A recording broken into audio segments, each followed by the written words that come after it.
hopefully you had a nice weekend. I know as a student it's kind of funky because work and life all intermingles. You don't have clear boundaries of what's what. So I don't know if you actually got a break this weekend. If it's any consolation, I had a great break. But I don't know if that means anything to you. Great time with the kids and whatnot. Just a couple reminders. Make sure. So we're going to do a couple problems at the beginning of class today, and then we'll jump into electric fields. Make sure that you all, if you haven't already, start working through the problem sets. Start working on those problems. There is no substitute for practice. And even the problems I'm doing today, you're going to hear me say this several times while doing them, even though we're going to do them, and I guess you all actually have the chance to do them, so it's a little bit different than my lecture class.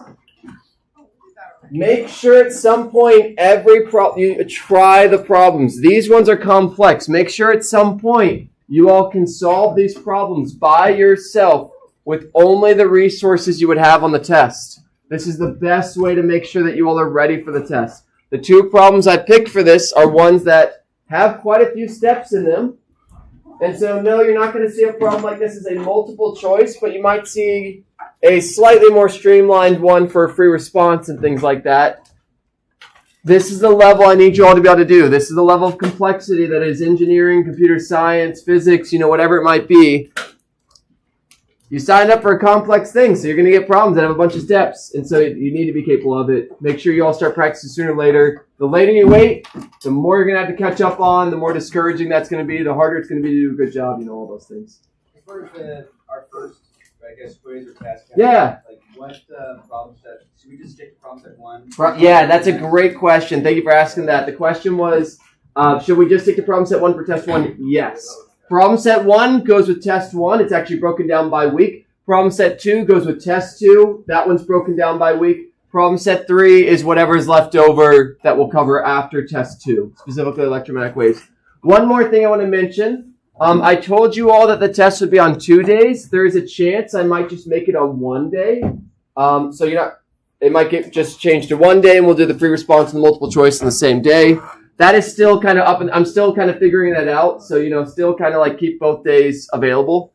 But know that might be a thing that we might just do it on 1 day, because we have the hour and 50 minutes, which should be enough time for me to give you all a good test. That's really my lecture class. The reason it's 2 days is my lecture class is only 50 minutes. I cannot give them a good test in 1 day, so theirs is definitely on 2 days, because I want to.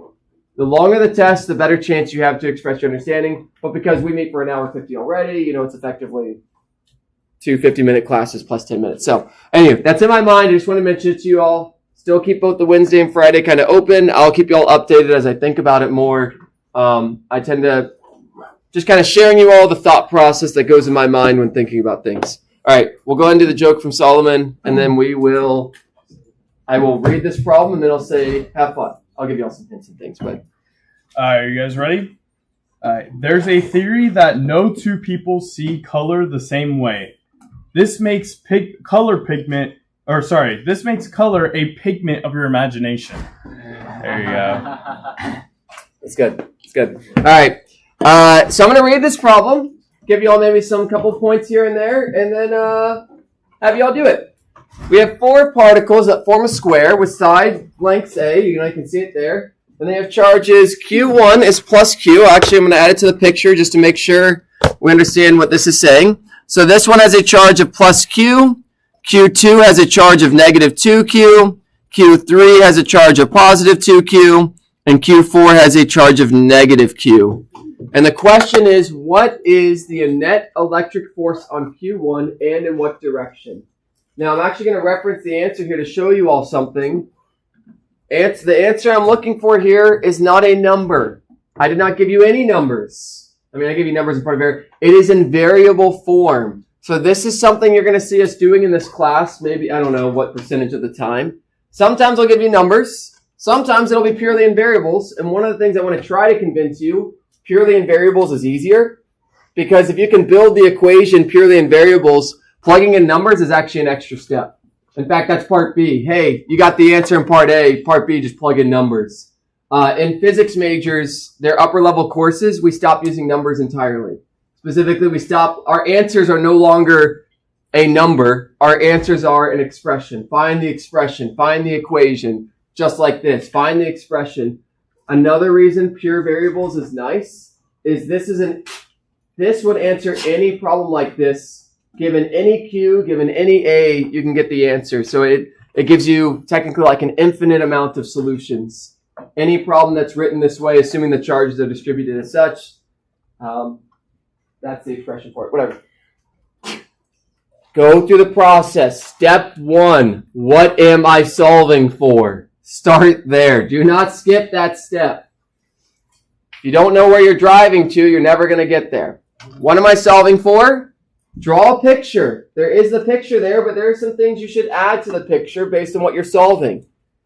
Step 3, what equation will let me kind of do that stuff? And for, build the equation. Go forth. I'll come in and give you all some checkpoints. We're going to walk around the room and help you all out. We're going to spend about 15 minutes-ish on this problem. We'll spend about 15 minutes-ish on the next problem. There's 2 of them. So you won't have actually as much time as you probably need. You might be 15 minutes long. But go ahead. Try it out. We'll walk around. Work with the people around you. Collaborate. I gotta find a pencil sharpener. Ooh. Every single room, I might have a pencil have a sharpener. Wait, the one time I need a pencil sharpener, it's not one. No, that's...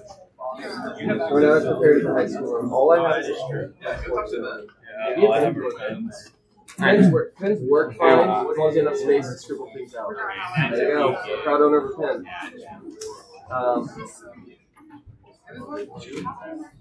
And it's Yes. what's gonna happen to this? Yeah, normally there is. But it's actually what's gonna happen to this cube. What is the net right? So first of all, we need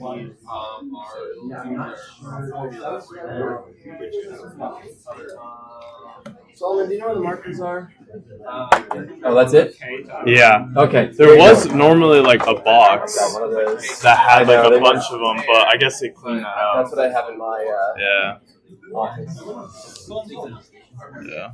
So if I have, well, in this case, I have 4. But 3. Q1 is 3.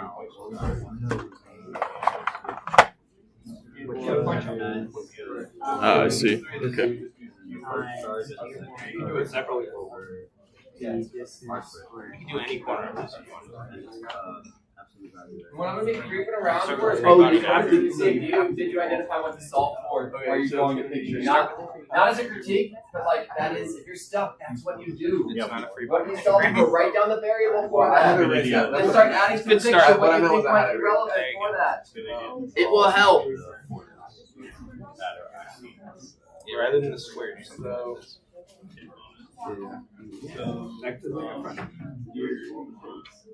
I was like, yeah. this one has a positive charge. This one has a positive charge.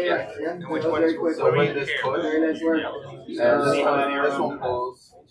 This one pulls. No, This it's one just pushes. This one pulls. So it goes like this, and this. Okay, walk me through. This one's going to be a very light part because it's only -1 and it's also much farther away. True. So you can calculate all those individually, right? Right. But and I can't because they're going to give you values. But I need an actual. I don't know if that's supposed to be.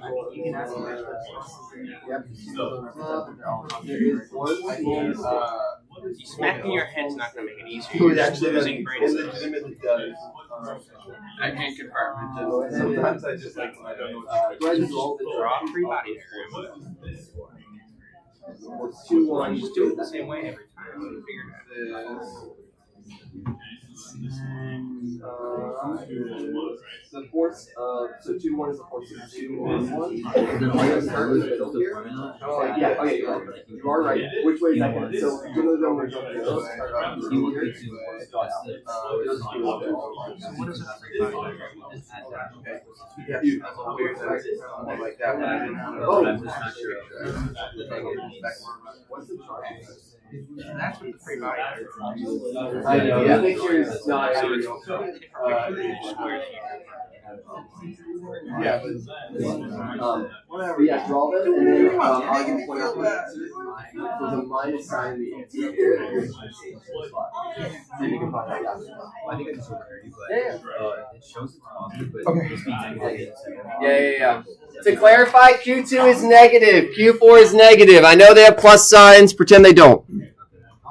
These are negative. I know they have plus signs, but I didn't want to remake the picture. I was lazy.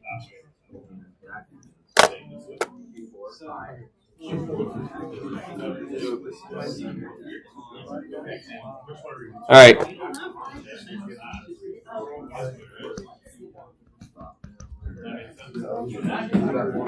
If you haven't figured this out, we're solving for the net force. Anytime I say net force means there's multiple forces on one. So the next step for you all, if you haven't done it, draw the forces on charge 1. Draw the forces on charge 1. And when you draw those, make sure they point from the middle of it outward. Start free body diagram. So if you haven't done that, that's the next step for you all. Yeah. I got you. Beautiful. Down that side, that's going to be this order. So there's a thing, We said it in error. Yeah. right here. Yeah, let's draw those arrows on your distance. That's The second one is the force acting on first. Oh, really? Yeah, so that's going to be something that's going to really help us. Beautiful. Let's simplify it a bit. Get rid of that one. Just make the square root of a square. that one on that one. That one on that one. Yeah. Have all those there. Find the hypotenuse of this, knowing that these are always a in the right triangle. It's the square root of a squared plus a squared, which means square root of a So if you said This is my hypotenuse. And then my hypotenuse is the square root of a square.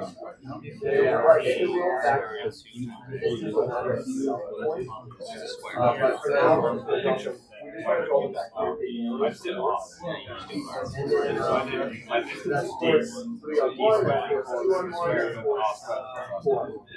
Which is 2 square root of 2 So, yeah, I'm gonna come that's right. It would be so we'll get you a 6 on that direction. But to do it like To our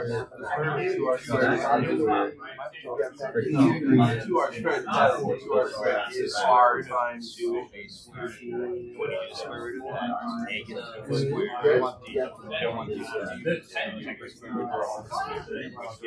When you say d, what do you mean? Like distance, like this. The hypotenuse is d squared. So you take it already has a square root, so it's the square root of 3 squared. And then you take another square root to get d to. D squared equals a squared plus a squared. You already found d squared. So the hypotenuse is, in this case, our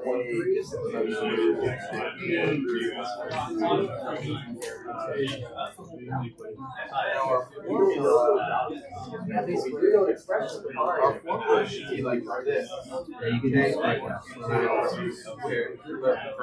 Yeah, so that's And in this case, Q2 is negative 2. So if I actually put yeah, so we get the size of the That's where we're going to so like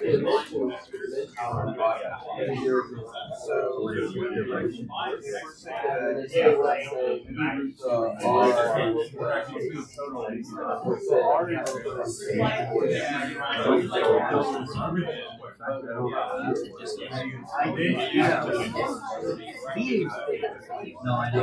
What is our radius? What is a radius? a radius is distance, but for example, the radius of A versus this is A, then A would be the midpoint of 1 and 2, 2. So if that's a radius, yeah, or you can say it's R, which is a higher distance. Yeah, I'm pretty sure the answer for this one is you have to find out what it's no, it's components where both Right now, though, it's repeated R squared two. Because they don't do this. That'd be the distance.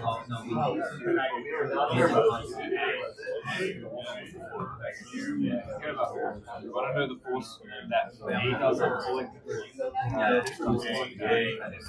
All right, so to give you all the next checkpoints, you should have 3 arrows coming off of charge 1. Charge 1 should be attracted to the second charge. It should be, I'm going to make some space, repelled by that one. And then it's going to be attracted by that one. I have 3 arrows. Net force means combine them together. How do you combine vectors? What do you need to do before you add vectors together? This is a Physics 1 core foundational concept. Yeah, what do you do? Break them into components. Do not forget that. That is a physics. This is why vectors are more work than scalars. Let's phrase it that way. You all need to build this equation. Sum of forces in the x, sum of forces in the y. You need to build that. Add all the x's together, add all the y's.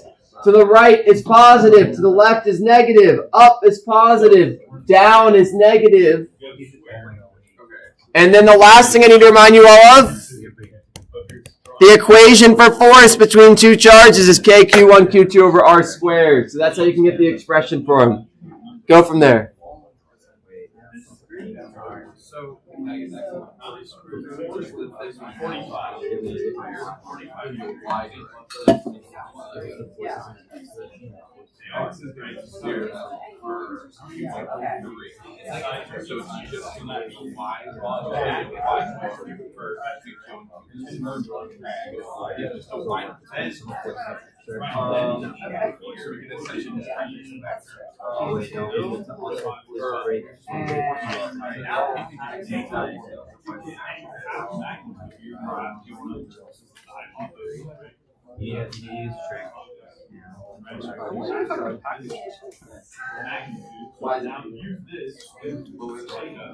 I was saying that because it's only in the y direction order, y component, can we just use the force? Which one is going So this would be right. And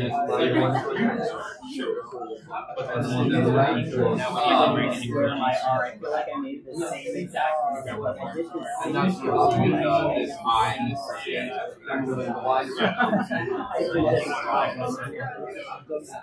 That sounds like, yeah, I was literally the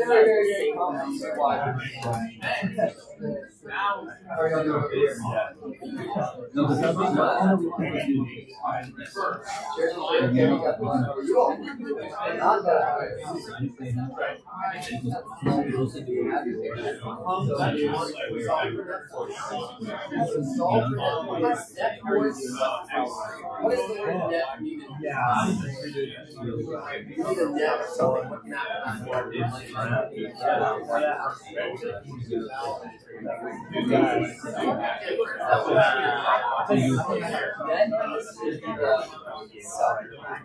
Net means total.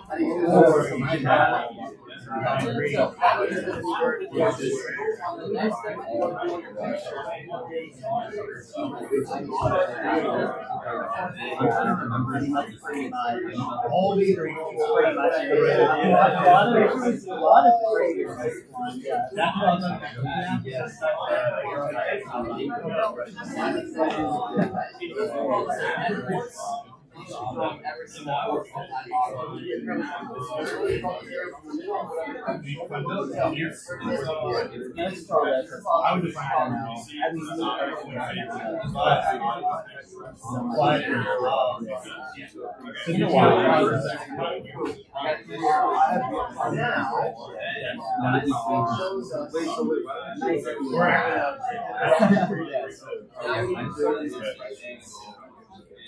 to add these arrows, I cannot just, if this is one, this is one, this was one, this is one, and then it's done. You have to break the X box. That's what this symbol says. Add up the forces to X, add up the forces to X. So looking at this, F31. Yes. How much is that here? I know it's This. How much is this? These are fine. That one doesn't matter. F21. How much is that one? Okay, well, what angles are at the core? Right. So you have two options. You either count Right? no. Okay, so you can use count knowledge, or you can go ahead and just use cosine and sine. F41. This one's point. This one's actually But if that's point, how do we break this? Yeah. Oh, like, what is this? Sometimes it's cosine, sometimes it's sine. That's gonna use the so the reason why we do it is because we have this, you have this vector. And in this case, Then you have this vector. So these are the and this vector y. You want to combine them, right? You can only combine them on the same path. You can either make these into this path, which is significantly harder than this out, Oh, I get that. square root 2 over 2. when you're doing, say your angles here, right? yeah, what is? Okay, so you have this as let's say Square root 2 over 2. So you multiply that by this. right? So if you want, what do you want? You want the x component, you want the x, and you want the b box, correct? So if and so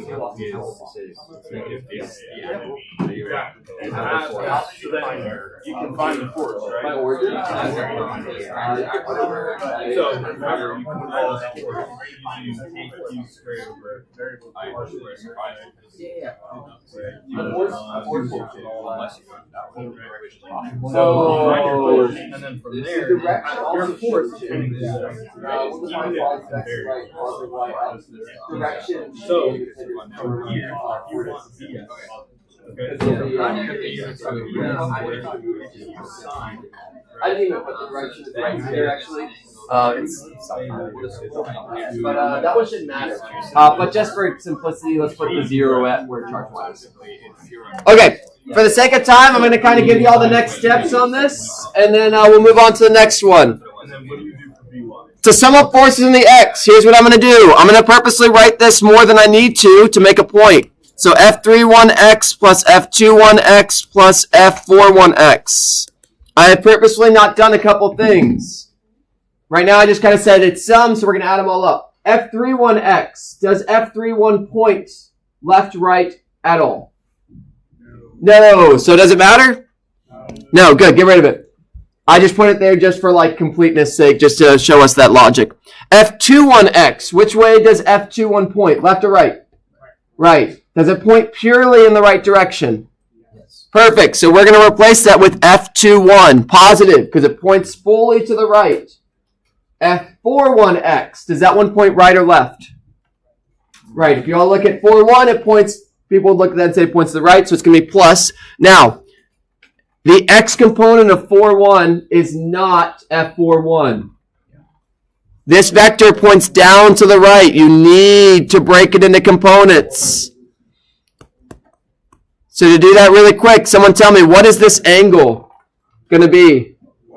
45. Why? Because it bisects the 90-degree angle and you know, great. The X component here is the adjacent side. So am I going to use sine, cosine, or tangent? For adjacent. Cosine. The X component is not always cosine, but because in this case it's the adjacent side, it is. Fantastic. Great. That's the X component. The Y component, I'm going to do the exact same process really quickly. Write the same thing, but put little Y's next to everything. F31, does that one point up or down at all? Points up, so it's positive and it fully points up. Yay. F21, does that point up or down at all? Nope, don't care about it. F41Y, does that one point up or down? down. So we're going to do minus, and we're going to do the same process. Now, in this case, it's sine. So great, there's that. And then there's only one last thing that I'm going to kind of mention. And then if you haven't solved this, I'll leave it for you to kind of do on your own. How do we find the forces between charges? Fk Q1 Q2 over R squared, where R is the distance between them. So I will do it for one of them. F21 is going to equal K Q1 Q2 over R squared. I'm going to replace the values of that. These are magnitudes as well. Make sure you don't put negative signs in this. So F21 is going to be K. Value of Q1 is Q. Value of Q2, the absolute value of that is 2Q. And R is the distance between them, which in this case is A. So we just put an A there. The only other thing I need to mention to you all, and I think most of you all, I saw this and I was really happy to see this, the distance between 1 and 4, we call this R14, is not going to be A. In fact, I'm just going to tell you what it is and leave it for you as an exercise if you haven't figured it out. You can ask us later if you want. It's going to be the square root of 2 times A. Why? Pythagorean's theorem. So, last step that you all need to do is just build the expressions for F21, F41, F31. Chuck them in there, pull out what's the same, and you'll get the answer that I got. If you're careful in your algebra. But I'm going to leave that for you all as an exercise kind of outside if you weren't able to get to it during this class, because I want to get to the next one. We don't, unfortunately, especially these really complex ones, don't always have time to give you the full time. Any last little pointers that you all want to give on this one? Depending on how you draw or how you get your angle for your vector, you might end up getting sine instead of cosine. Sure. So here, if you have your angle like this, and then you draw downward instead, and you have your angle here, then your x actually becomes the opposite angle, meaning you get a sine instead of a cosine. It doesn't matter in this case because for 45-degree angles, cosine and sine are the same. But it will matter eventually when you're, working on other problems. So where you draw your breakup of vectors matters also as much as what angle you're drawing it at. Make sense? And that's if it doesn't, you're going to find out in the next problem. Yeah. The next problem, it'll matter. So that's a really good reminder. One last thing I forgot to mention. This problem also asks for direction. The way that you all are going to find the direction of this vector, you have the x component. You have the y component. You're going to draw a triangle. This is physics 1 kind of things. But, so, in this case, we can look at our answers and see. So you're going to have an x component that's to the right. Your y component is going to be up. 2 minus 1 over 2 square root 2 ends up being a positive number. So I'll get a triangle like this. And the question is, hey, what's the direction of the net force? I'm asking for this angle. How do you find this angle? Trig. You can do tangent inverse of the y over the x. This is something that you all are going to want to make sure you remember. The physics 1 skills you all have are going to transfer it not only to this class, but all your classes kind of most of your class moving forward. Comp sci majors, you're the exception. This will be the end of this for a lot of y'all as far as that. But the rest of y'all, electrical engineers, mechanical, aerospace, civic, physics, all y'all, you got to get good with forces. It's going to show up. Maybe electrical engineers, but you're going to deal with vectors, and you still have to add up vectors. So that's still relevant. Also, some additional thing as well to mention. So I can just group over here. This is also something you probably talked about in Physics 1, mainly when you're talking about like inclined plane problems. But since this problem doesn't also mention how you define your coordinate system, it's pretty relative of how you could define your coordinate system. You could have worked this problem out defining your coordinate system like something like this, where you have, your y-axis like this and your x-axis like this. It'll be a lot more complicated to do it like this, but this would be equally valid. You could swap x and y. You could do it in a whole bunch of ways like that. If the problem doesn't specify something like that, all of these are equally valid. As long as you have a valid coordinate system, you can work it out whatever is more convenient. The best way and the best practice is you want to choose the coordinate system such that most of your forces are along your axis. So we can see here, F31 and F21, if we define a coordinate system like Dr. James did, where it's defined with respect to Q1, we can see that, as we can see, a lot of components cancel out. that is kind of the hint that we wanted to find the coordinate system with respect to that axis. Yes. Wait, so in this case, you solved it using the trig, but could you also solve it using the ratio of like the side, the diagonal to the side? Because isn't the relationship the same, like 1 over root, or no? It won't, because the charge is also double. They're not all the same magnitude charge, so they're not actually all proportional just based on this. That's a great question. The question was basically, can we solve this just using like the geometry of the locations and using just the distances? If all of these have the same magnitude of charge, yes, but because charge changes, no. That matters. And you have one. Yes. Are you saying like so put the origin at 2, 3? You could have easily done that too. It's just however you want to define it. On an exam and stuff, once again, it's all equally valid. It's very important, and especially like in a free response, to define your origin, because as long as you define a proper coordinate system, it's all equally valid, and it's up to us to figure it out. Like, did you actually do that? But if you kind of just do some whack stuff and you don't actually define an origin and stuff, and it's unclear how you actually did it, then it's a little bit harder for us to figure it out. Like a coordinate system, but like how it was explained prior to, it's not necessary for applying the coordinate system. Well, it's just in a best practice to always specify how you want to define your coordinate system. If you don't define a coordinate system, we generally assume X is to the right, Yes. Y is up. That's a Yes. good. His case, he was mentioning the answers could be different if you rotated Yes. your coordinate system. That's the only case. If you actually define 0, 0 anywhere, it doesn't change any Yeah. of these answers.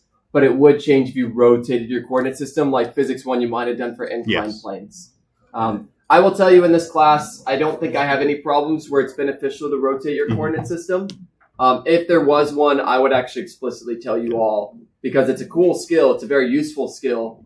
In fact, sometimes you don't even use XY coordinate systems. You'll all learn in Calc 3 spherical coordinate systems and cylindrical coordinate systems. There's many different ways to describe reality beyond X, Y, and Z. As long as you generally have 3 variables that are all independent, you can describe things. And yeah, that's a whole. It's very interesting and very useful. You'll see it in Calc 3.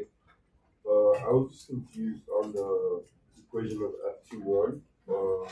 Yeah, so I'll come over and help you with that. Just for the sake of time, I'm going to pop this one up, and then I'll come over and help you with that one individually, just so I can keep things moving, because I do want to help with that. So this problem is the next one. This is the last problem. So problem set 1, it's broken down by week. This is the last one because it is, in my opinion, has the most things going on. You all can do this. This is largely a Physics 1 problem with only one small change to it. There's a new force being involved here that wasn't in Physics 1. So you got 2 balls here hanging from some strings, 50 centimeter long strings, centimeters, please convert that. Grams, please convert that. They make an angle of 37 degrees to the vertical. If the charges are the same, how large is each charge? And my hint to you, before you even start this, what am I solving for? The second thing is, why are they doing this? Why are they hanging in this way? That's the thing that you should immediately be like, look at this, be like, that's probably relevant that they're hanging this way, and why is that happening? And that's the kind of question that's going to help you if you get stuck. Right. Yeah. Yeah. So what is causing these forces? Yeah. So Coulomb flow right there, boom, gives us the equation for the force between 2 charges. So in the case of 2 bonds, the force of 2 on 1, it forms that direction, creating an X. Awesome. Great. So now what we're going to do is plug in these here. Okay. What is the value of these? Yeah, like how they have like Yeah. So all these charges are in one pair. So in this case, this one is Q. I didn't tell you that. Whereas this one is 2Q. So Q1 is Q. Q2 is the same. Yes.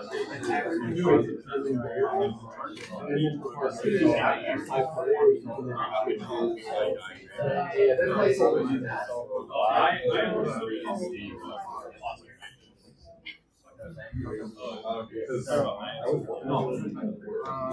There was one I think.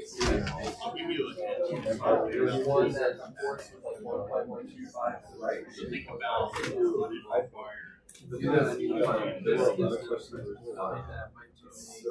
On 37. I don't think I remember what I know you were saying. All I do is change the answer.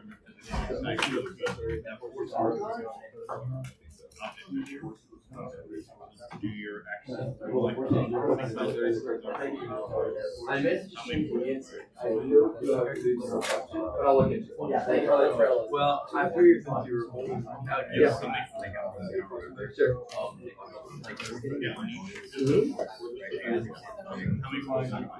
It'll be F41 times cosine. But R is just the distance. I know cosine is I keep forgetting that it's not Yeah, so why is it, so is the question, why is it 45? Yeah, like what number can we use here? Like, So R is 5 adjacent over I5. So like, we Let me kind of draw out what we're doing here. So what we're doing is we're drawing the forces here. There's a force here, there's a force here. We're breaking this one into its components. So if we draw that down here, how do I break this one into its But components? the hint is that they have to be the same. So this is the magic. So if I make them the same, So this triangle is not for distances, it's for points. We're not breaking distance into its components, we're breaking F. This blue arrow is the one we're breaking. It's a complete different arrow. Distance. Yeah. Now that will tell you that this is 45 degrees. Oh, I get it. Because filling this way, side angle, shouldn't that be So this is F4. This is the arrow we're breaking. And this is F for force, not distance. Yeah, So we can't put distances on this side. We can't do this. This would be really bad. We can't put F41 equals A equals A. Because these are distances and these are forces. So what we're doing is we're taking this vector times 2, we're breaking it into this. And it's X and it's Y. Our distances. What is Yeah, X and I Y? get that. But what I'm saying is this one. Yep. Yep. That's perfect. That would totally work.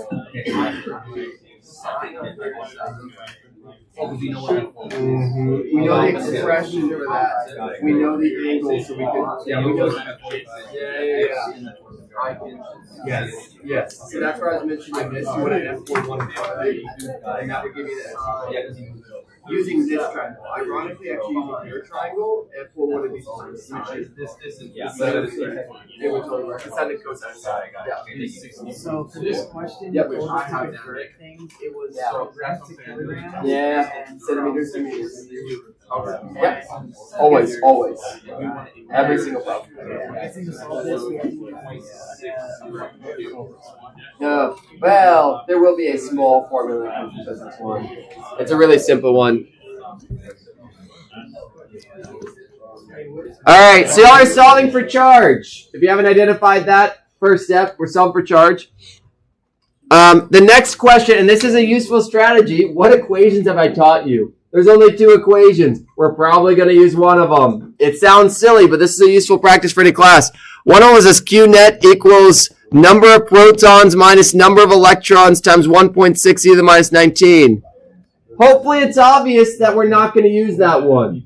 I don't mention protons or electrons anywhere in here. Not useful. I have taught you that the force between 2 charges is given by K, Q1, Q2 over R squared. I have taught you that one. We know there's forces, and when there's forces, you should always do something in a problem. The second that you identify that forces are relevant, what kind of picture should you draw? It's a fancy name from Physics 1. That should have been beaten into your head. If not, I will. A free body diagram. When forces are involved, you better draw a free body diagram because it's going to be useful. If they didn't convince you in Physics 1, I'll try to convince you in Physics 2. Draw the forces on both of these. Pick either one or do both. It doesn't matter. You're going to end up only caring about one. Draw the forces acting on this charge. you should have 3 arrows. And the last thing I'm going to keep reminding you all this, when you draw these arrows, make sure you start them from the middle of the object. That's good notation. It's not technically required, but it is good notation and will make your life easier. 3 arrows, all of them should start from the middle of that object. There's 3 forces acting on it. If you don't know what they are, ask people around you. If as a group you cannot figure it out, have us come over to help you. Then you have forces, and then you can do what we similarly did in the last problem.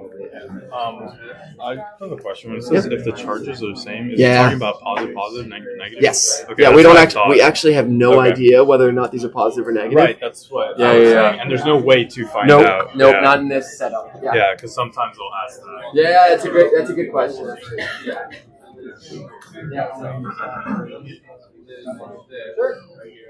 Gravity down. Right. Now, if we use X, Y coordinate planes, then But that doesn't mean that no forces. That's going to be super useful. It's actually built that you are right that everything equals 0. so that means there's forces. The same. So that's what we know. Oh, what are the forces acting on? I think we do. Yeah, that ball on the left. What are some of the forces acting on? I think one of them is gravity. Spot on. We're gonna need those arrows otherwise. Gravity's gonna point down. Let's say what it is. Beautiful. So, oh, we know this direction. What do these things do? Do they interact with each other? Or they push each other away? Yeah. Oh, yeah, we don't do this anymore. And there's one more force. So yes, gravity down. There's the electric force to the left. There's one more force. And if you're going to raise the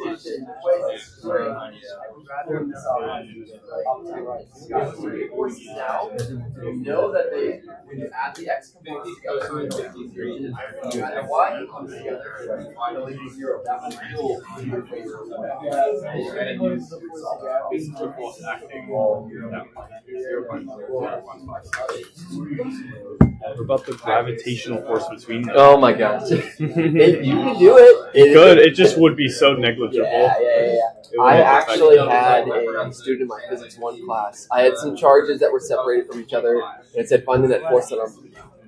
And they were protons, electrons. They actually included it in their solution, Yeah. the gravitational force. Wow. When I taught physics Yeah. 2 last class, I was like, There you go. You know what you're doing. Yep. Yeah, it's like including air resistance in your projectile problem. Like, yeah, I mean, it's the most accurate, but Yeah. Do you want to draw the arrows for this? yeah. Go for it. Here, Yeah. here's a mic. It's on. Double check it. Hello. Okay, here's So we'll your jump next to the air. hint. Yeah. Your next hint, for those who are lost on what the arrows are. I personally like drawing the free body diagram separate from the figure, but there are 3 forces that are acting on it, right? Do you want me to label the forces too, or okay? There are 3 forces. First, I'm going to draw the arrows, and I'm going to explain. Oh, then I'm going to. Where did it go? There it is. I'm going to explain what each do. So first, there's one going down. There's one going upright, and then there's one going to the left. So, the one going down is not, it's pretty obvious. It's the gravitational force. They gave us mass for a reason. They're not going to give us mass unless we're going to use it. So, here, it's going to be the force of gravity, right? Then, the one on the left is the one we've been working with, right? This is going to be the electrodynamic force, right? The force from the charges on each other. Right? And since in the question they told us that the charges are the same, it's going to be pointing to the left because there's going to be repulsion. So they're either both negative or both positive. Okay? And then the one top right is going to be the tension force, right? If you remember from Physics 1, anytime you had a string and then an object hanging from the string, there would be a tension on the string. That pulls the object up. So that's going to be T. So here, more than likely what you're going to have to do is you're going to break one of these up into components and solve for what you need to find. Make sense? Anyone have a question on how I got these forces? All right, good luck. Yeah, the only thing I'll add after this, We have to solve together. once you're free body diagram, No, you're it's not your almost fault, always it's my going to fault. do Newton's second law. Sum of forces equals MA. That is one of the most important equations from Physics 1.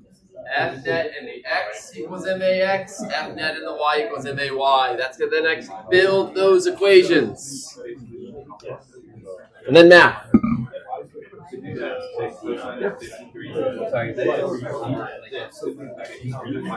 No, you can include it if you really wanted to, or it would end up being effectively zero. NG. Yeah. So,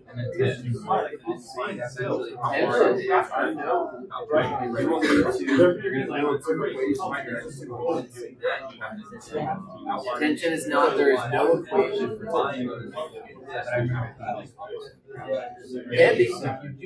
It's only opposite of gravity. If it's the only thing. Yeah. So this one, you have to set up the equation. So sum of forces in the x equals MAX. Yeah. What is the acceleration of the? In this case, how much are these accelerating?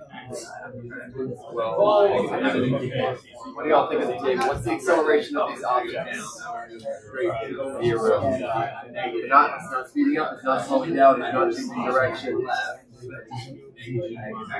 G is not A. A is the acceleration of the object. G is the acceleration it would experience if only gravity was affecting it. Yeah. In this case, it's not. Gravity is not. If we just let it go, A would be G. But in this case, You got the expression. The only thing now that you want to do is identify what is the acceleration.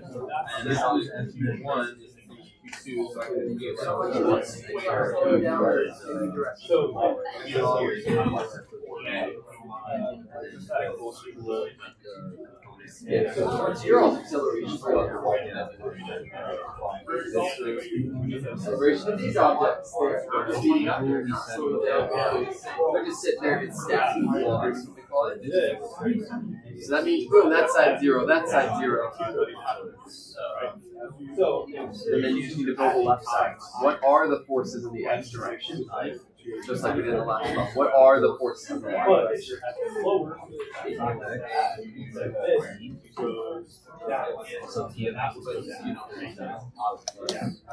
So what's happening? Like, okay, it's higher. Okay, we got added something. This is so yeah.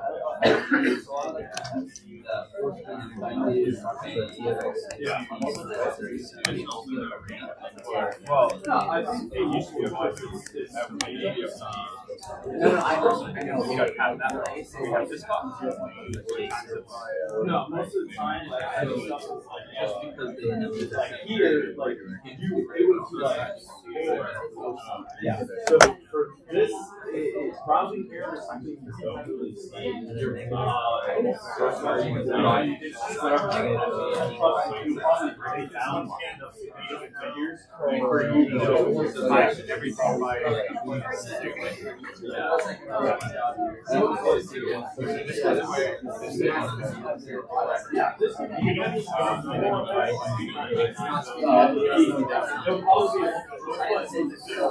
Now, you bring up this side if you have the force error, like if it's 2.4, then we got 2.3 or 2.5. More than likely, it's still right.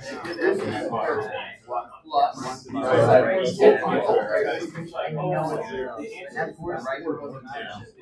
now you're ready to break that into units. Right. So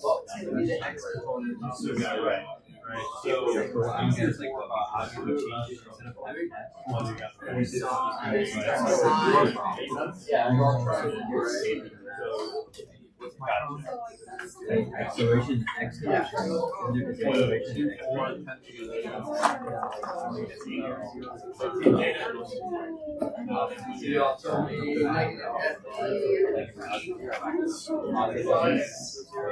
then if we draw a triangle for tension, there's tension. So we want to make a view. That's what I'm working with. That's what I'm figuring out. It's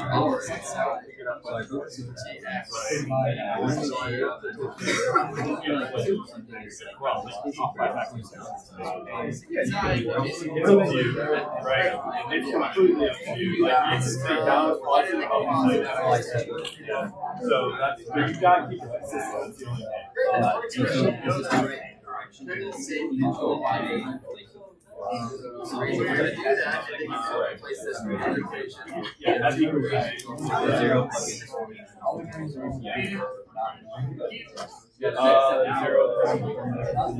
Yes, yeah, because that's the point. We're doing a static equilibrium problem, so it's essentially like y is so what charge? The question's asking what charge causes the system not to go is like pretty much what it's asking. Because of this example. Like your favorite. Either be cosine or Right, that's E is what you're looking for, right? But it's just we'll try to go that way.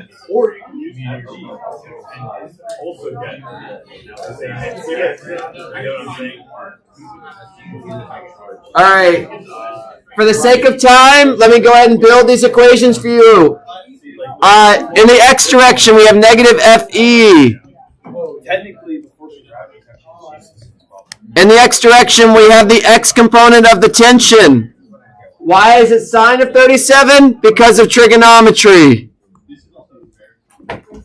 Boom, there's your triangle. There's the tension in the y. There's the tension in the x. Remember, Solomon mentioned this, I mentioned this. Depending on the angle that you use, depends on whether or not you use cosine or sine. You need to be careful. Do not get in the bad habit of making x always cosine. Because it will not always be cosine. So, great. There's the x component, the y component. You all tell me, what's pointed in the up-down direction? Which forces? Let's kind of shout it out. Gravity. That one, positive or negative? Because it's pointed down. Fantastic. What else is pointed up or down? Tension. The y component of tension. And we're going to use the cosine here because it's the adjacent. At this point, there's only one last thing you need to do before you can solve this. Right now I have 2 equations and 3 unknowns. You all need to replace FE with the actual equation for FE, which is K, Q1, Q2 over R squared. You all need to replace FG with the equation for FG. This is physics 1. What is the equation for the force due to gravity if you're on Earth? mg. Now, one last thing, and then we're going to maybe do a break after this. You can decide if you want to keep working on things. R is not 0.5 meters. R is not 0.5 meters. Draw R on your picture. What is R? It is the distance between the 2 charges. This is where a good picture helps. Now the question gets, how do you solve for R? You're going to have to do a little bit more trigonometry. You all have to draw some right triangles, things like that. So anywho, we'll kind of up to you. 10:35 is when I'm going to plan on starting the next PowerPoint. So if you want to keep working on this, feel free. If you want to go to the bathroom, take a break, whatever. You know, we'll be around so you can keep asking questions about this. But 10:35, I'm going to start in electric fields. Do what you want with that time.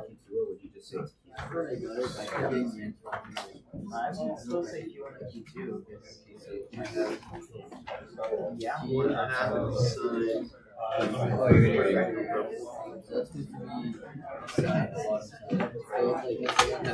Oh, you're missing one thing. Yeah, draw me a quick picture showing me how you got far. Yeah. Draw me a picture and it's gonna help you see what the problem is. Beautiful. Oh, I got half of it. I did the same thing. But then what? I think that you are missing it.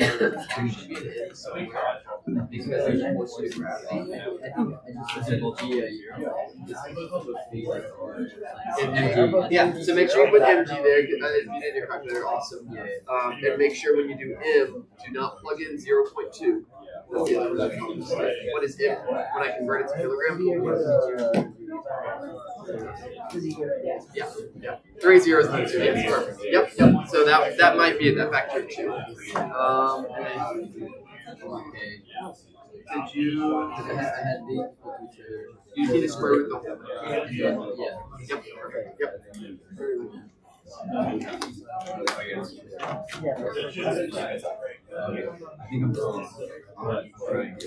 Sure, you could if you wanted to. You setting them equal to each other will help you out. You need to cancel out the t's, and that just mathematically makes kind of pain. So solve this one. You have how many unknowns? No, really. They're the same, so that's just one unknown. Or you can actually find R from the picture. Yep. Perfect. So that'll give you R, so you actually know R. But you don't know Q, you don't know T. So that's the problem with this expression. Let's look at this one. That one gives you T, and then you can choose and T. The reason it doesn't matter, we already wrote this in terms of T. We had left this as TX and TY, then it would be a problem. Do you like how documentation? But because we chose to write this in terms of T, these T's are the same. Yeah, so this expression is TX. This one is TY. When we left it like that, Is the variable like TX or Y. But because we wrote them in terms of T, that T is the same thing. So we're good. Yeah, that's why we do that. That's why we do that step and don't just leave it as TX. It's the same T because it's the magnitude. So we've effectively, it's not just actually two equations that you solved, it was actually different triangles. In fact, you use many equations. Like this one, you use like 6 equations.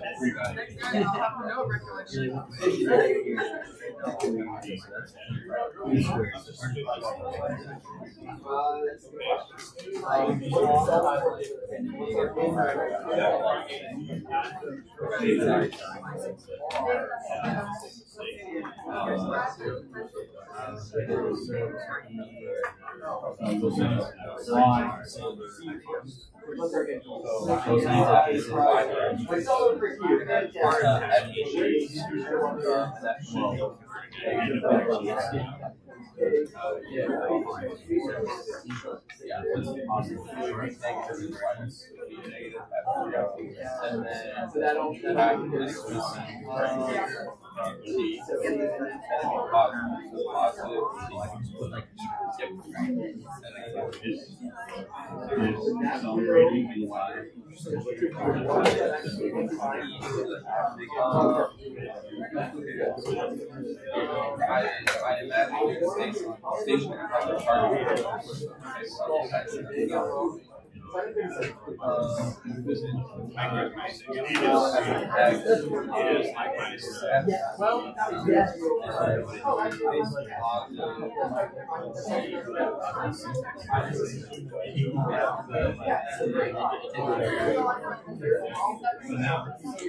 Yeah, what's up?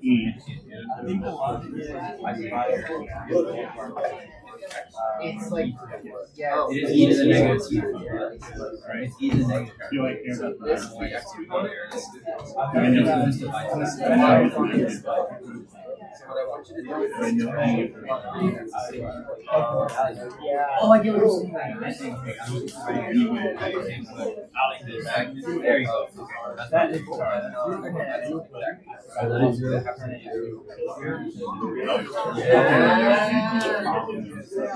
No, that's good. This is you were basically there. You said it factor in. It's all there. And the only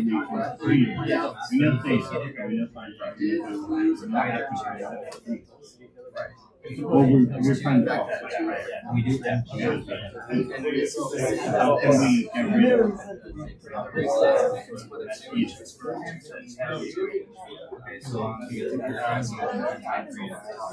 rid of each. Yeah. Yeah, what's up? The base here for mass. Oh, yeah, that's a bummer. Yep. Yeah, it's I don't know why it's the only thing I'm aware of where the base unit has a prefix. All the other base units are single letter. Kilograms is the only one with two letters. Don't know why. It is what it is. Yeah. We can invert that. Okay. We can invert it. I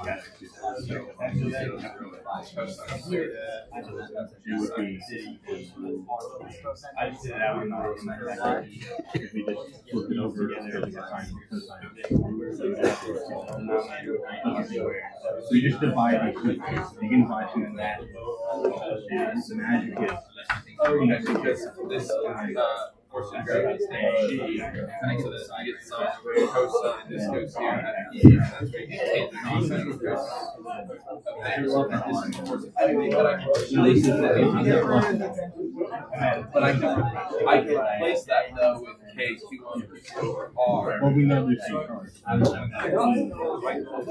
Getting to K, Q, 1 square, make R squared, and I go R squared.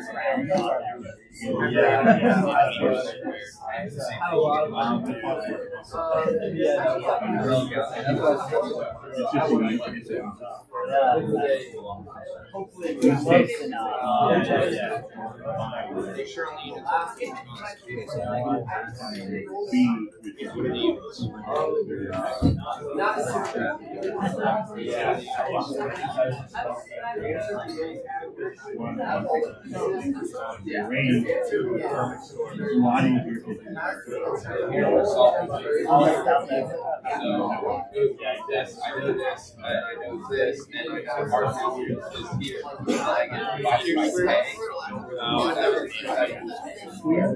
But it is meters squared, so it's just meters. So you might have dropped meters squared somewhere. I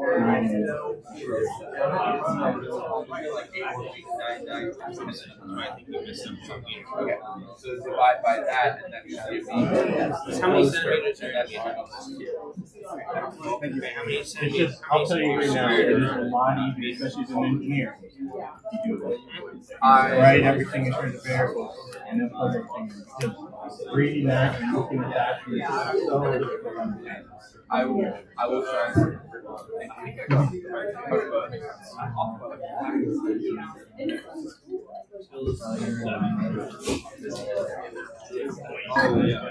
Yeah, you're off by a lot. If you forget to use, you said 25. That's true. If you use 25. Okay, good.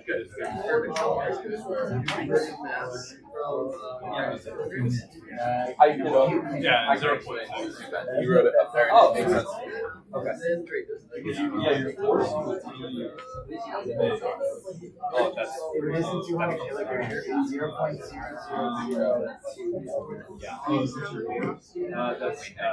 Yes, he did. How does 0.2? The mass is 0.2 grams. 0.2. Going to What did you get for your force? You have to set it here. I got it down to everything. Just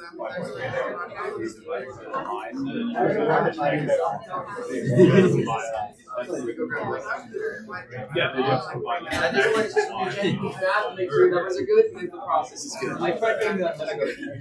No,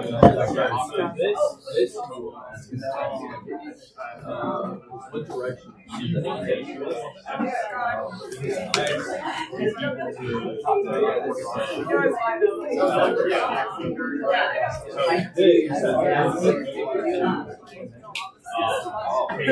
No, there's some. Well, I tried. You're not putting them together and then just the eye.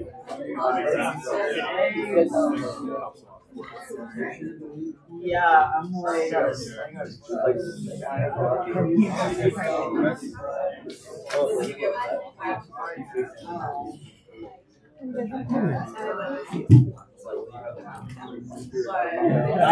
I see her right after I got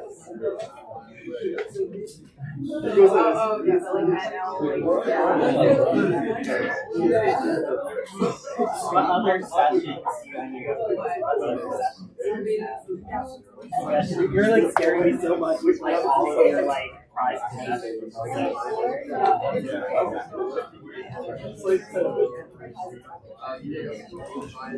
Here's one.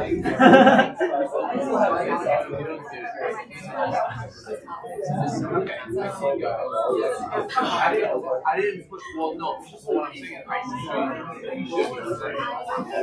now I never plug in numbers, but I'm assuming that it works out. Yeah, classic. I was like,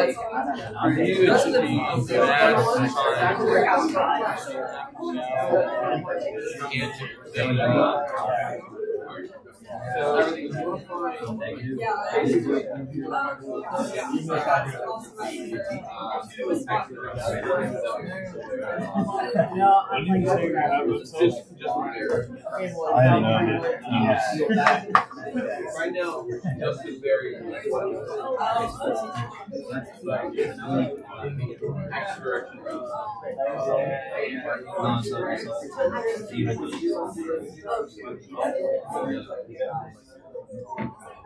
all right.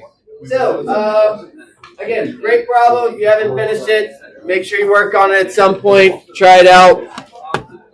This problem has a lot of steps in it, y'all. This is the stuff that you're going to be like. These are the kind of skills you all need to be able to do. You need to be able to do problems like this, not just for this class, but for your future everything. Your entire life is full of making many. Every complex problem is a bunch of simple decisions chained together. That's true of everything in life. You know, walking looks really simple, but it's a bunch of complex mechanisms all happening. Can you figure out what all the small pieces are and combine them together in a logical, meaningful way? How do you get better at doing this? By doing it. There is no shortcuts. But that's one of those kind of problems for that. All right, so next we're going to get into electric fields. Again, if you're still working on that, it is a worthwhile problem. So this PowerPoint is going to be a really interesting one. This is found it. So what we have talked about so far. We have talked about charges. We discovered charges during our lab last week. We discovered Coulomb's law. We discovered that opposites attract and like charges repel. We didn't do an experiment to determine the equation. Coulomb did that for us. We do not have precise enough equipment in this room to get that measurement. You need some fancy things for that. That would be just too much work. But whatever. I gave you the equation. I said he did the experiment. You can look into that more. The next step now is asking ourselves the question, why do things affect each other at a distance? And this is the question that physicists asked. I don't know if they consider, we're just going to call them physicists, asked themselves after these forces were discovered. Specifically, I'm going to kind of jump around, and I'm going to jump to a quote by Faraday, who's the person that came up with this. So I'm just going to mention the quote, and then we'll go back. So Faraday made this statement that said, I cannot conceive of curved lines of force without the conditions of a physical existence in that intermediate space. That's a lot of jargony kind of words there, but basically to summarize what he said is, hey, there's forces. I am not cool with the idea that things are affecting each other without touching. That there is not some physical thing, quote unquote, touching the object which is affecting it. Why? Because our entire life is centered around the idea of things touching. When you move something, your day to day, You don't just like, your hand gets really close and then it starts moving. You like touch things, you physically touch things. That's what we're used to. So there was this uncomfortable kind of feeling around this. And so this led to the invention of something called the field. The field is the thing that is quote unquote touching the other object. And so this first kind of bit of that we're going to be spending our time on today is going to be what is the field, why did it get invented, all that kind of stuff. And then after that, it's just how to calculate this field. One of the things you're going to hear me say a bunch during class today is this field real? Who knows? It's a theory. Theories are not based on experimental observations.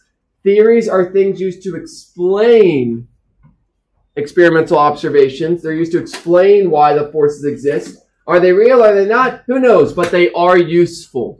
And they've been very useful in predicting things and things like that. So this gets to the heart of laws versus theory, something you've learned in like your middle school classes.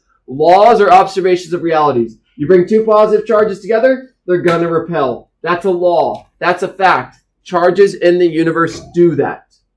Why do they do that? Theories. That's where theories come into play. And we found in our history, our theories are often not complete. Let's put it that way. And you'll see that we'll start off with that with gravity today. So my question to y'all, and this one we'll just kind of do quickly. If the Earth and the Moon are not touching, how do they affect each other? You know, spend some time, chat with ground, and I'm going to get your all's thoughts and kind of collect them. How do they affect each other if they're not touching? And there is some buzzwords I'm looking for, I'll say.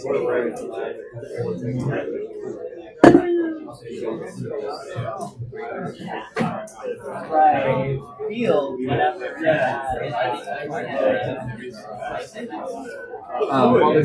So the lab on Friday, I'm excited about. I'm optimistic on it. So I have 3D printed a bunch of little things that the multimeter phones people set distance. The lab itself is really that's why they call it an electric field. Data collection is not complicated. What we will spend a lot of time on is actually why are we doing this experiment in this way. We're going to use the word voltage. I'm going to start to make mentions of it. It's like a pipe. The electric field is like going down this steepest path. We'll see how much that lands.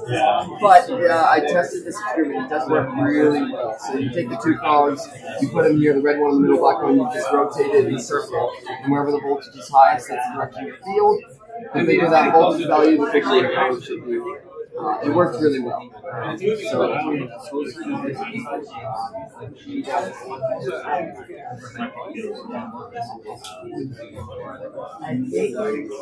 Sure? Yeah. Yep. And so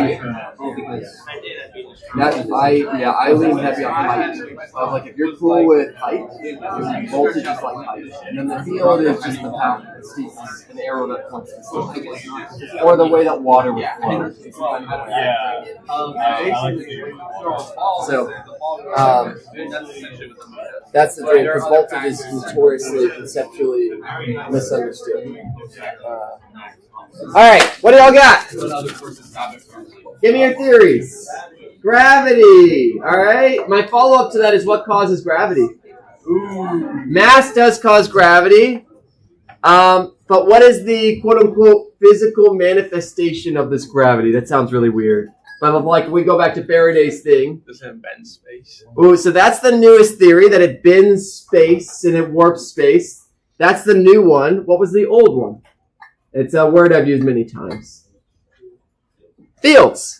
Fields is the original. What causes gravity? A gravitational field. So basically the idea here is you got the Earth, and it makes a gravitational field everywhere around it. And this field is a vector field. Why do we call it a field? I don't know. I don't know the reason. But one of the things I like to think about is like, when you think of a field in a normal way, I think of like a cornfield or like it spreads out everywhere. When you think of a field, it's a big, expansive thing that goes really far. These fields are over all space. They are everywhere. These fields exist in all space Just like you think of a field, it like goes on and on and on and on and on. And these fields are represented by vectors. They're called vector fields because they're made of vectors. And the farther away you get, the smaller the vectors get. The weaker the field gets. You know, gravity. The farther away you get, the weaker gravity gets. So you can see the connection there.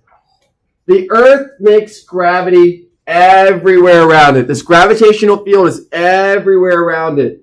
Now, it's everywhere around it and nothing happens until, and this is the key idea of a field, this field exists even though nothing is around the Earth.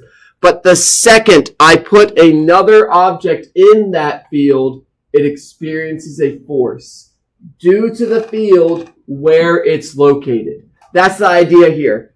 Fields cause forces. The second you put an object in a field, it will experience a force due to that field. In the case of gravity, if it has mass, it experiences a force due to that. In the case of electric fields, if it has charge.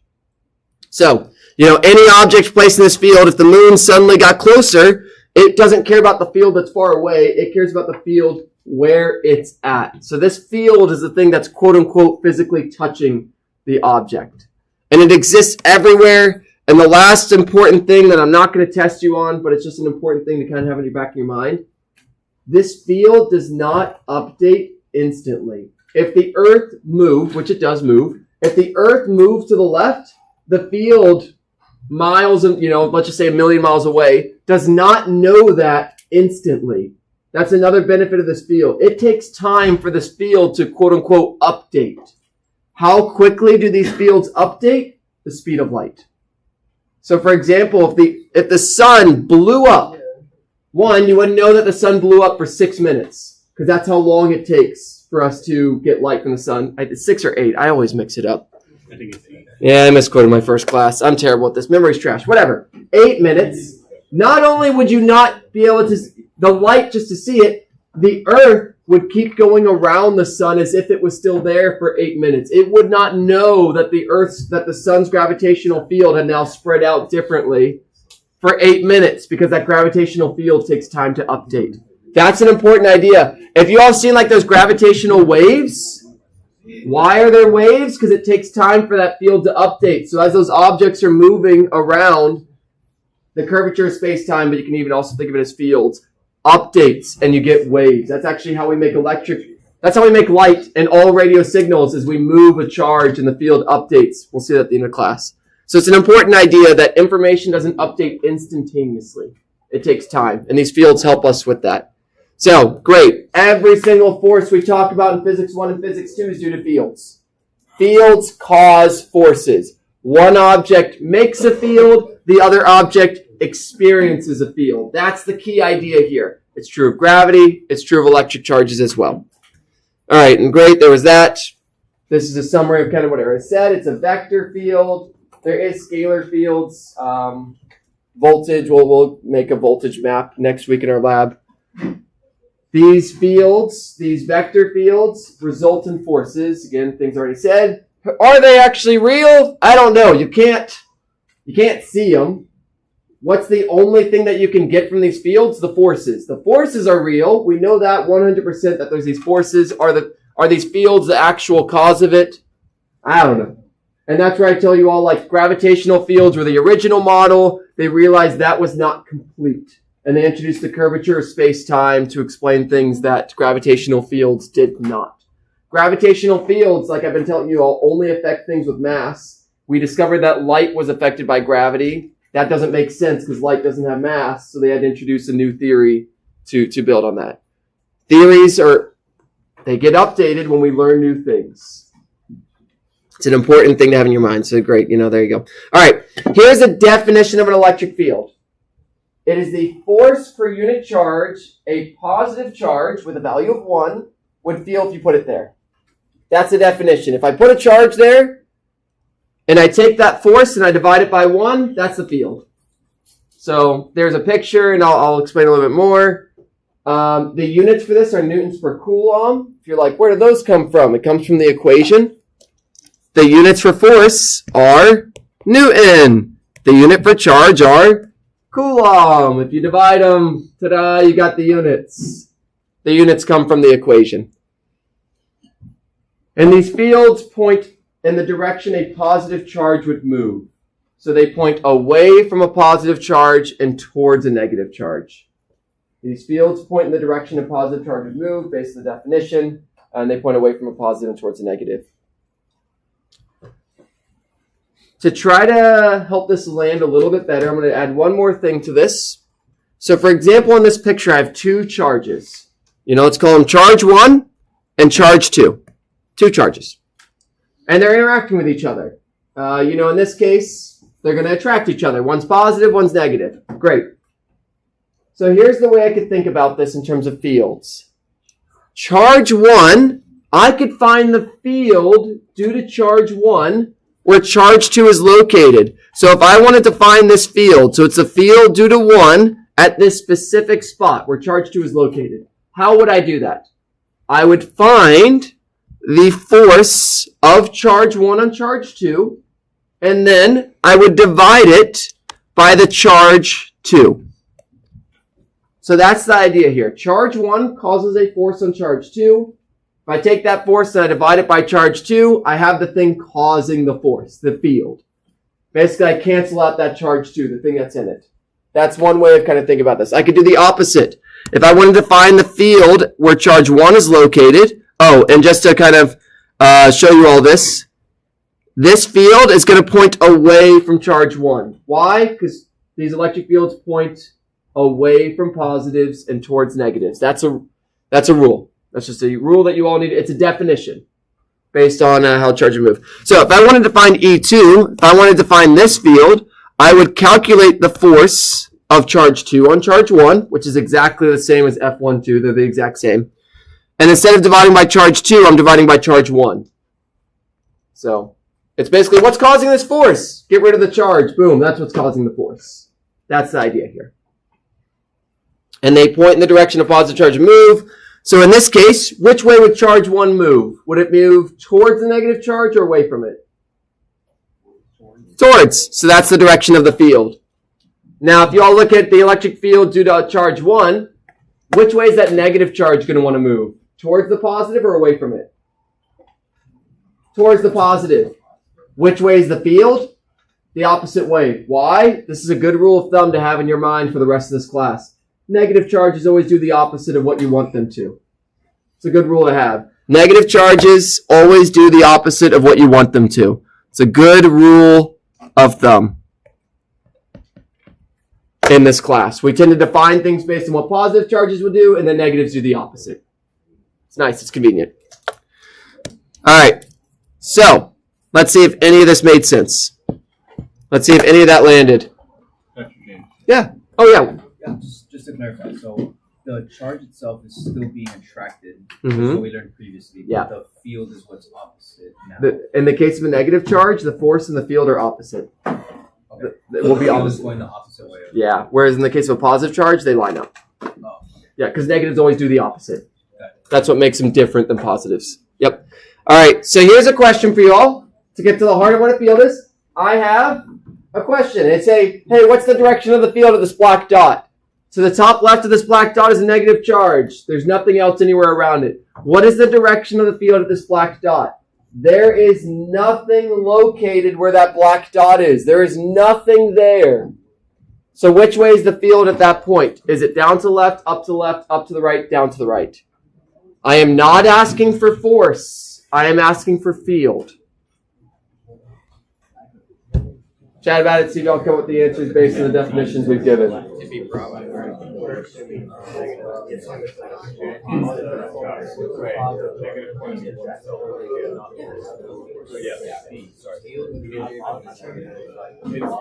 in a way that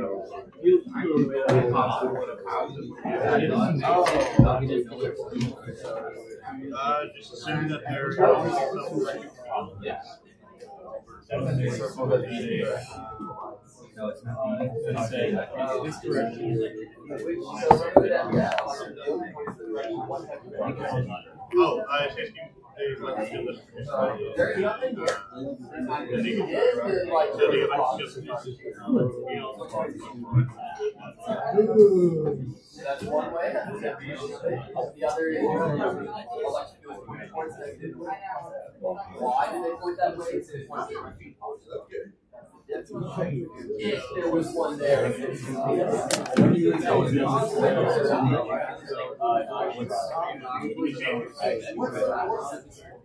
Yes.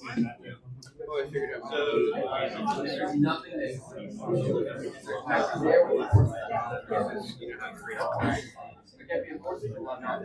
That causes water to hold on a portion of the earth. Since the earth rotates faster than it rotates around it, it actually pulls the heat forward, decelerating it, and it's actually decelerating here. So when the moon's gone, then we accelerate. It's not that ever good. Eventually it'll move far enough away where it will reach equilibrium. Before that happens, it's still fun fact. Ooh, I do love fun facts. Wait, is it a fun fact or is it a sad story?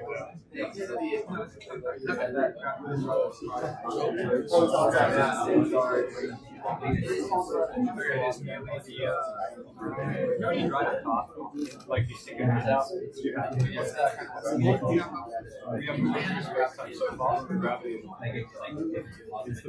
This guy.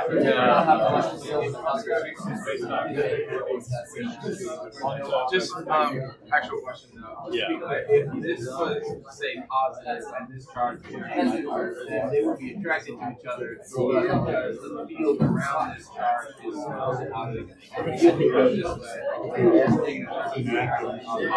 This thought is in charge. I mean, if it was a charge, yeah, you can just think of like negative charges going inward, positive charges going outward, right? So if that negative was positive, then it would be B, and the negative, stay negative, it would be B. I would say it's just left. No matter what, like the best way to think about it is that dot is a positive charge. So yeah, but you wouldn't want to change what that dot is. Like it will always be positive if you're going to think of it that way. You don't want to change it to negative. I know figures makes it important. Alright, give y'all about 20, 10 more seconds. At this point, I think y'all got it. Someone had a physical. Oh no! Alright. I need to reset this question real quick because I forgot to plug in my base, so, you get even more time. Yay! It's going to be one of those where I leave it open longer because of my mistake and everyone's going to get the right answer, and that's honestly fine. So don't worry if you didn't answer, that's fine. I'm going to reset everything.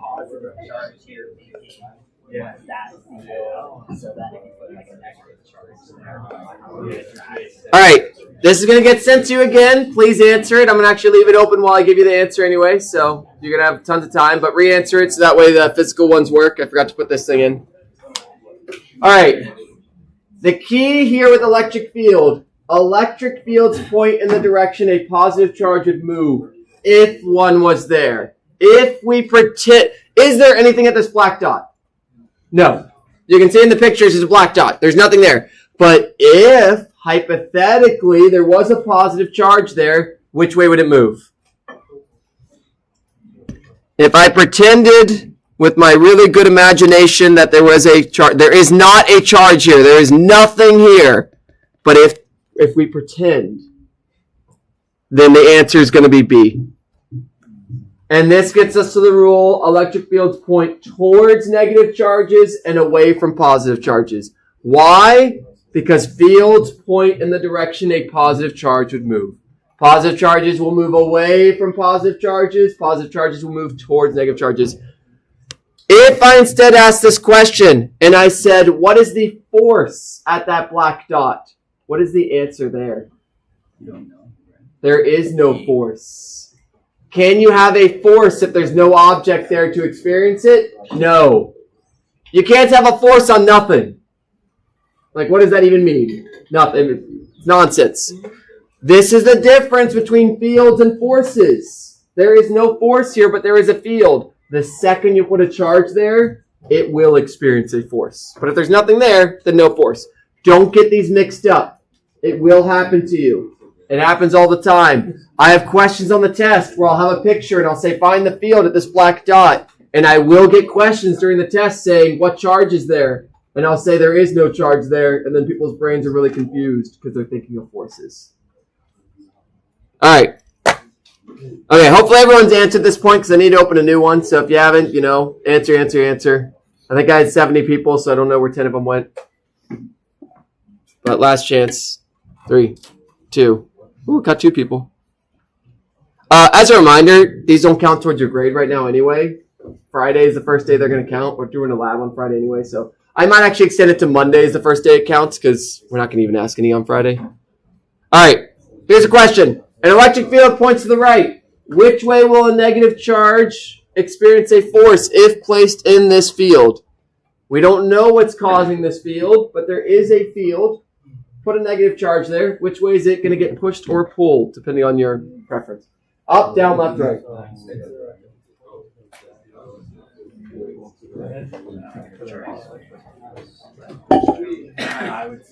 It always points in the direction of positive charge. Negative charge. Hey. Oh, yeah. The only reason they do other frequencies in the other classes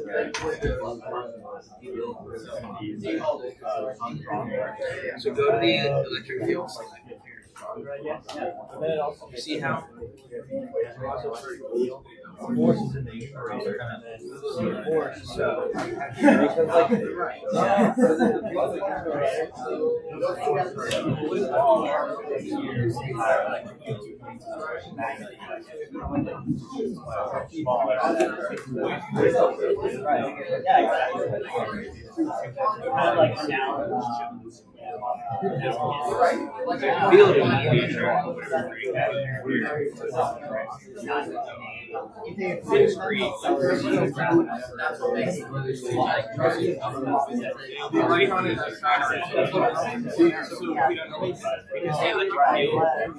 Yeah, they're like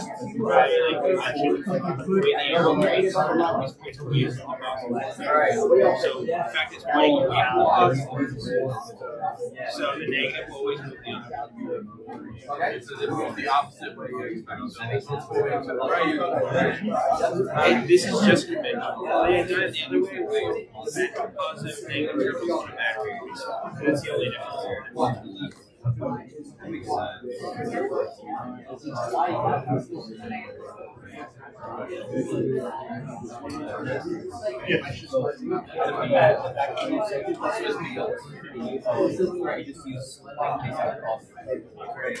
All right, give y'all 10 more seconds. All right, in 5, 4, 3, 2, 1. And go ahead and hit the stop. How are they looking? Yeah, y'all did great. All right, so here it's saying that the electric field points to the right. So the way I like to draw this out is just how does one change it to? Top right. And then you can just flip the thing around and erase it. It looks like this, right? Or I like to draw it like this, right? Because it doesn't really give a general direction or shape. So I'm just going to say arrows to the right. And then it's asking what happens when we place a negative charge in the middle of this field, right?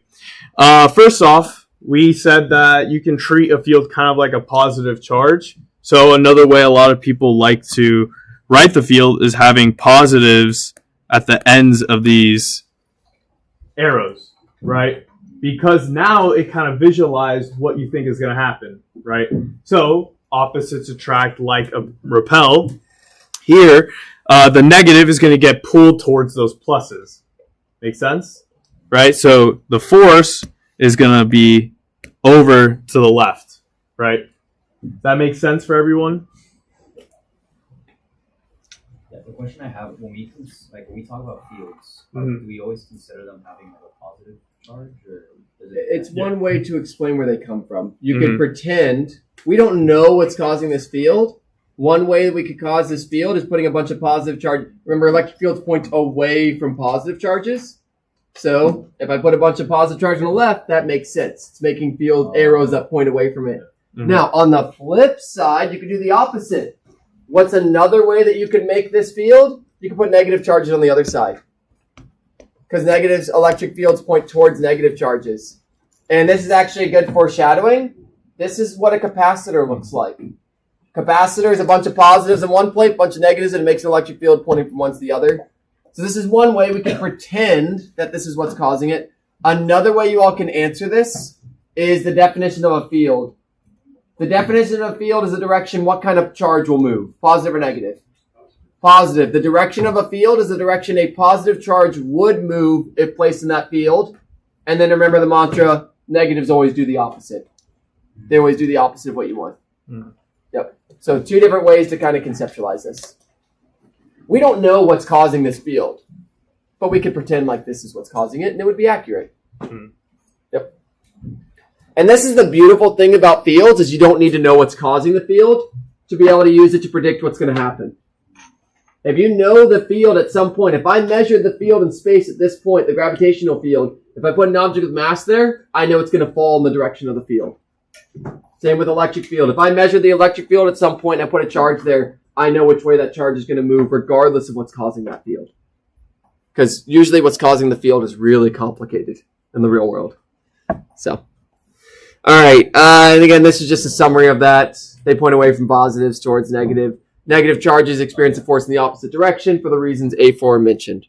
All right. One more point we need to make here. I haven't taught you this, but it's going to be probably something you can guess. Here's a positive charge with a bunch of fields around it. At which point is the electric field stronger? A, B, or not enough information to tell? Go with your gut.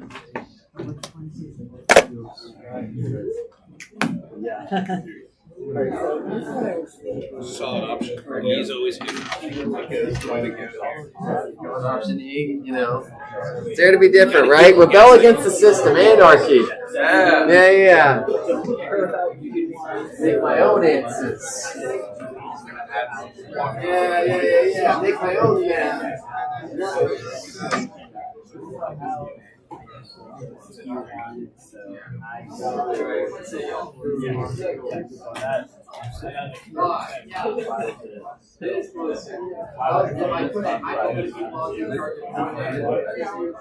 Right. You want something. Yeah, exactly. All right, give y'all 20 more seconds on this because it's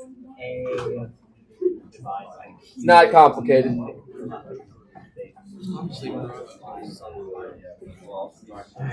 All right, in 5, 4, 3, 2, 1. You want to do this one, Jacob? Sure. Feel free. All right, Jacob's got this one. I get to sit. So this is pretty straightforward, hopefully. As we saw with the one equation we already have for the electric field, we know that it is literally directly proportional to electric force. That we saw that Fe is equal to QE. So That's just, you just did some algebra. You're Yeah. like, whoa, where did that come from? Yeah. I gave you E equals F over Q. yeah, I just You rearranged just it. did algebra. So we can see that we know that it's 1 over r squared for F. So E is also 1 over r squared. It just has that Q factor in front of it. So point A is stronger because it's, once again, E is going to be 1 over r squared. And I think we'll later talk about that. In fact, yeah, for point charge, it is point A. Yeah. We can also see, another thing is when we're talking about, as Dr. James was saying, like the opposite direction, we can kind of treat this as like a direction thing, and we can think about this is not the magnitude of Q. So when you have a negative charge, you can see that the direction changes. So if Q is negative, we can see that the force and E changes direction. So that's also another justification. We can think about the reason why force and E kind of change directions as well. Another justification we can use to think about why the force and electric fields for negative charges go in opposite directions as well. Yeah, so to clarify, just, if you look at the equation, if Q is negative, then E is going to flip direction. Yeah, that's pretty much it. Mathematically. Yes. So it's nice. So as you get closer, the field gets stronger. Chalk and all. The force gets stronger. What causes the force? The field. So, that makes sense, hopefully. And as evident by everyone getting it right, I think we're pretty cool with that. All right, let's derive the equation for it now. Remember that I gave you E equals F over Q. And boom, there's the force. So, my question to you, and be very careful here, derive the equation for E caused by a point charge Q2. Find the equation for the electric field caused by charge 2. And then use these expressions. So the answers, is it E equals KQ1 Q2 over R squared? Is it E equals KQ2 over R squared? Is it E equals KQ1 over R squared? Or is it E equals Q1 Q2 squared over R squared? Be careful. It's easy to make a silly mistake here. Think about whether your answer makes sense.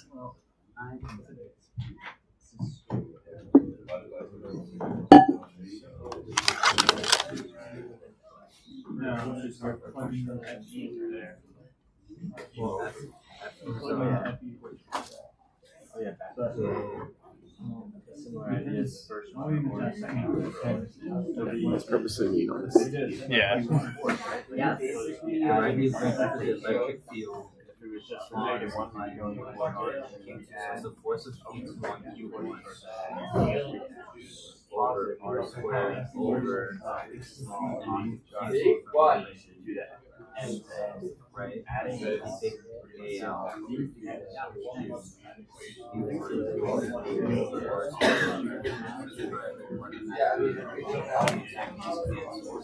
Yeah. Makes sense, right? Bigger than Q. I guess vectors are. Yeah. Helps.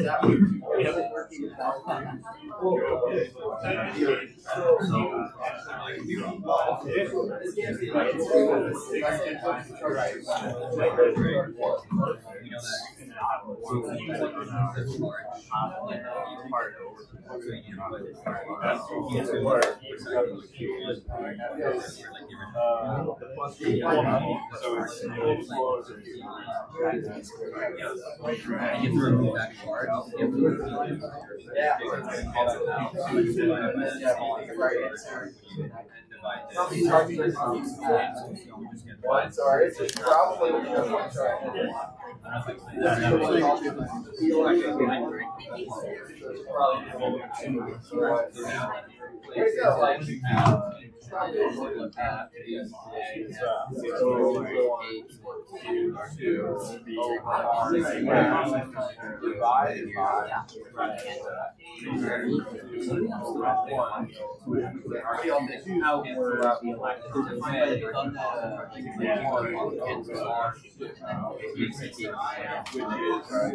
Okay, so let's think through which is the one causing the field in this problem. Q2.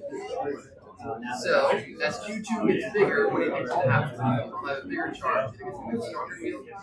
I know. Check for our equation matches that. As Q2 gets bigger, what happens to that field? It's the second. Yes. Not in there. So the key here is that we want to define and I know, and I want to ask you so that we're left with one.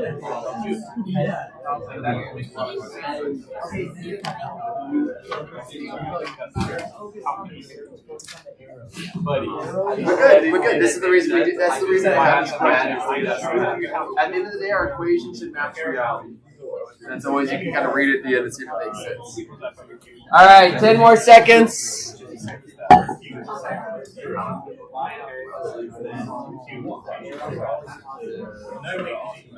All right, in 5, 4, 3, 2, 1.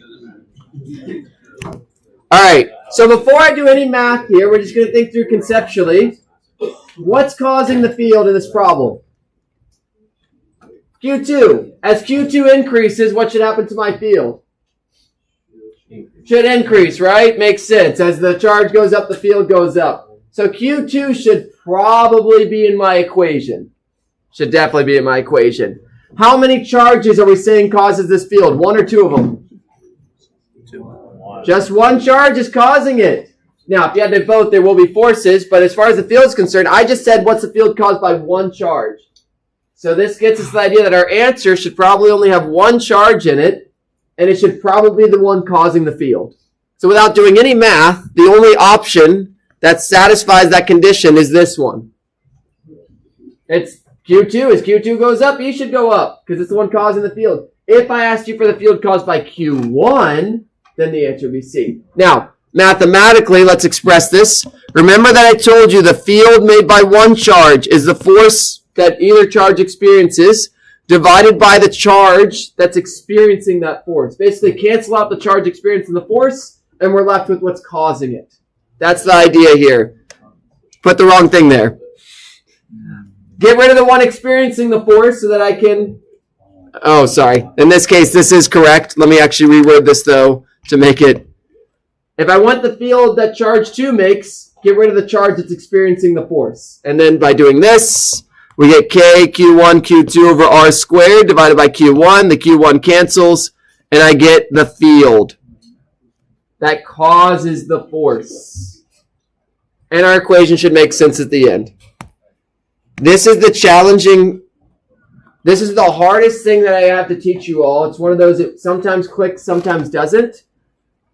Most, if not all of you all, are going to become really good at using the equations. What's really hard to teach you all is why the equation, what it represents, the logic behind it, the concepts behind it. So this equation, if I read it in words, because it's a sentence, math is a language, it's a sentence, it says the electric field made by charge 2 is a number, that's just K, times the charge divided by the distance. As charge goes up, bigger field. As the distance goes up, weaker field. And, great, there it is in writing, same thing, boom, there's the equation for it, really straightforward. We're again going to use absolute value here to make our life easier. We'll do direction by the picture. You can technically do direction with the math, but you have to understand this r hat vector. R hat, just for funsies, points in the direction from the charge to the point. If the charge is negative, it flips it. If the charge is positive, it's the same direction. That's just for funsies. If I ask you for the electric field at some point and there is a charge at that point, ignore that charge. We're going to see why in a little bit. I'm going to give you all a problem to kind of highlight that. A charge cannot make a field where it's located. A charge cannot make a field where it's located. In fact, I'll just mention it now. What's the distance from me to myself? 0. If you plug in r equals 0, what happens? It's undefined. If you take the limit as r goes to 0, it goes to infinity. So if you all say that the force on the charge due to itself is infinity, you have said that a charge can move itself. And you can just think about physically why that's a problem. If you put a positive charge and it can affect itself, which way is it going to go? I don't know. It doesn't happen. That's why we don't know. It doesn't happen. You cannot affect yourself. A charge does not affect itself. Because r goes to 0, and that's a problem. Both mathematically and conceptually. Okay, diagram, great. We've talked about this. Nothing new there. What do we do if there's multiple charges? The same thing we did with forces. Except in this case, instead of finding the force due to each charge, we're going to find the field due to each charge. Add them together. So, you know what? I'm not going to I'm going to just have you all try it. Hey, I got a positive charge in the bottom left, a negative charge in the bottom right. What is the direction of the field at that dot? How do you do it? Find the field due to the first charge, find the field due to the second. You know what? We got 2 minutes. We'll leave this for next time. Think about it. Next time we're going to start with this. I'm just going to pop it up here and say go. Oh, I say next time, Monday. Lab on Friday. Make sure you're here. It's the first graded lab. It definitely counts towards your grade. I think it's a cool lab. We're going to map electric fields by taking data using a multimeter. Yeah, what up? Can I bother you for like a minute? Yeah. Because I'm like kind of lost. Kevin, right? Yeah.